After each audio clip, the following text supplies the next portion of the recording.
Episode की शुरुआत हफीज से होती है, जो इबादत से जानना चाहता है कि उसने 10 लाख रुपयों का क्या किया। इबादत को बचाने के लिए सुभान सबके सामने कहता है कि उसने कंपनी के लिए पैसे खर्च किए हैं। कच्चा माल खरीदने में उसने सारा पैसा खर्च कर दिया। सुभान इबादत को दूसरों की बुरी नज़र से बचाने की कोशिश करता है।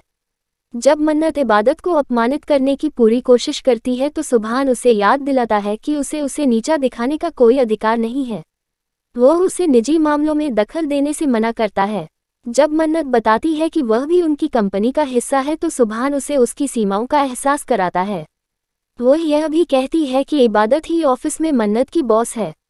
सुभान की मां मन्नत के व्यवहार से निराश हो जाती है। इबादत को फंसाने में असफल होने के कारण मन्नत थक जाती है और चिढ़ जाती है। इबादत से उसकी छिपी समस्याओं के बारे में पूछा जाता है, लेकिन वह अपनी नानी से सच्चाई छिपाने की कोशिश करती है। अचानक मन्नत वहां आती है और इबादत से माफ़ी मांगती है। नानी अच्छी तरह जानती है कि यह इबादत को फंसाने की मन्नत की चाल थी। उसने जानबूझकर अपनी ईर्ष्या के कारण उसके जीवन में नखरे पैदा किए। नानी मन्नत को उसकी नीचता के लिए अपमानित करती है। वो उसे बाहर ले जाती है, लेकिन मन्नत कोई आरोप नहीं सुनना चाहती और वहां से चली जाती है। हफीज को अच्छी तरह पता है कि सुभान ने अपनी पत्नी की छवि बचाने के लिए जानबूझकर सबके सामने झूठ बोला है। हफीज उसे इबादत के बारे में भी सावधान करता है। उसे आंख मूंदकर उस पर विश्वास न करने के लिए कहा जाता है।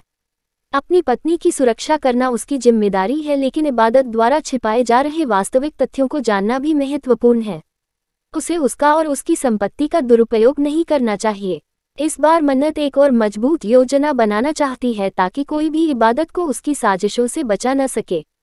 सुभान पैसों के बारे में सोचकर बेचैन हो जाता है। उसे समझ नहीं आता कि इबादत ने बिना कोई स्पष्टीकरण दिए इतने पैसे कैसे पेंट कर दिए।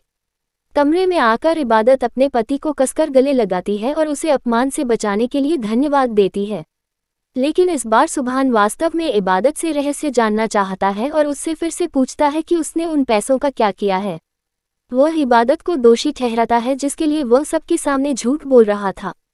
फिर से इबादत सच बताने से डरती है। पूछे जाने पर इबादत वही जवाब देती है कि उसने उस पैसे का दुरुपयोग नहीं किया और उससे अनुरोध करती है कि वह कम से कम कुछ दिनों के लिए उस पर भरोसा करे। लेकिन सुभान अब उस पर भरोसा नहीं कर सकता। उसे अपने रिश्ते के लिए बुरा लगता है और वह चुप रहने के अलावा कुछ नहीं कर सकती। मन्नत इबादत को फंसाने के लिए खुद को घायल करने की कोशिश करती है। जब वह सीढ़ी पर आती है तो मन्नत उससे बात करने पर जोर देती है। सुभान फिर से इबादत को गलत समझ लेता है।